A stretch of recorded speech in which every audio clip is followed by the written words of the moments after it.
Hey, beautiful people, welcome to my channel. During Josh's live in his TikTok, he addressed the rumors regarding him and July. Josh and July have been good friends and are attending each other's events such as birthday parties and Josh's single song launch. This leads to rumor of the two possibly dating. Here is what Josh had to say about the matter. Gusto ko lang linawin yun. We're good friends. Hindi, wag niyo akong anuhin. Wag niyo akong parang, wag po tayo gumawa ng lagi ng mga, rumors na ganun. Kasi, syempre, parang rin yun, naka-affect for both parties.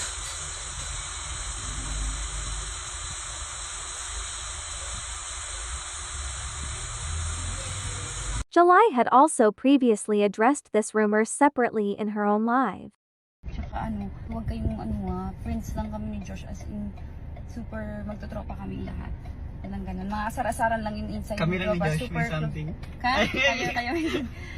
Walang something na magkakaibigan lang kami. Ganun sa magtotropa, parang asar-asaran lang. Pero wala talaga. Super close kami as friends. Ganun. Yung may mga secrets kami sa isa't isa. Ganun close. Pero hindi secret namin dalawa.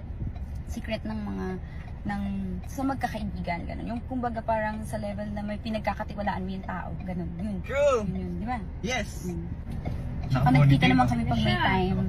At saka yung to the point na kahit halimbawa may bagong kanta si Josh, ganun, ititiwala niya sa akin na hindi pa yun nare-release, pero hingin niya yung suggestion ko, ganun, paparinig niya, di ba? So ayun, ganun yung level, ibig sabihin nagtitiwalaan kami sa isa't isa. So, kasi solid nagtutropa kami. Kaya support, lagi kami nandito lang para supportan siya. Okay?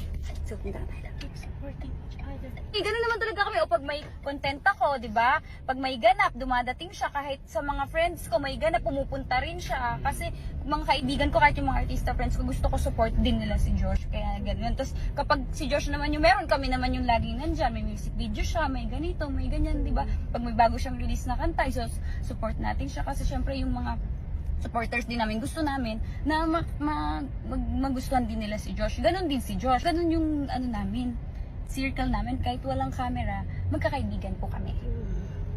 Subscribe to be updated.